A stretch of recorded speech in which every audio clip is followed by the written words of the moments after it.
बातमी लाडक्या बहिणींसंदर्भात लाडक्या बहिणींच्या खात्यामध्ये हप्ता वितरणाला सुरुवात झालेली आहे। महिलांना सन्मान निधी मिळण्यास सुरुवात झाली असल्याचं अदिती तटकरे म्हणाल्यात। महिला सशक्तीकरणाच्या दिशेने एक महत्त्वाचं पाऊल उचलत मुख्यमंत्री माझी लाडकी बहीण योजना प्रभावीपणे राबवण्यात येते। मुख्यमंत्री माझी लाडकी बहीण ही योजना राबवत असताना सर्वप्रथम तर अनेक आव्हानं होती, कारण महाराष्ट्र राज्य हे देशामधले एक पहिल्या 5 मोठ्या राज्यांपैकी एक आहे। त्यामुळे त्याची संपूर्ण प्रक्रिया पारदर्शकपणे राबवत असताना गरजू महिलांपर्यंत आणि 2.5 लाखापेक्षा कमी उत्पन्न असणाऱ्या महिलांपर्यंत ही योजना आपण पोहोचवावी आणि 21 ते 65 या वयोगटातील महिलांपर्यंत आपण ही योजना प्रामाणिकरित्या पोहोचवावी या दृष्टिकोनातून जुलै महिन्यापासून त्याची प्रक्रिया सुरू केली आणि आज मला आनंद आणि अभिमान आहे। उद्या आजपासूनच आपण महिन्याचा एकत्रितपणाने लाभ जवळपास 2,52,00,000 पेक्षा अधिक महिलांपर्यंत आज पोहोचवत आहोत।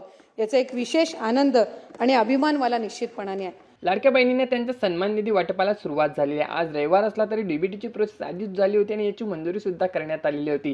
त्यामुळे आजपासून याची सुरुवात होत आहे आणि येत्या 2 ते 3 दिवसापर्यंत लाडक्या बहिणींच्या खात्यामध्ये त्यांचा जो हप्ता आहे तो वितरित केला जाणार आहे। केवायसी केले असेल तर कुठल्याही प्रकारची तुम्हाला अडचण येणार नाही। थेट तुमच्या खात्यामध्ये जी रक्कम असणार ती डीबीटी केली जाणार आहे। मार्च महिन्याचा आणि एप्रिल महिन्याचा जो निधी आहे तो वर्ग करण्याची प्रक्रियेला सुरुवात झाली आहे। सणाच्या आधारित लाडक्या बहिणींना हे पैसे मिळून जाणार आहे। सणापूर्वी प्रत्येक लाडक्या बहिणींच्या खात्यावरती डीबीटी करायला यांनी सुरुवात केलेली आहे।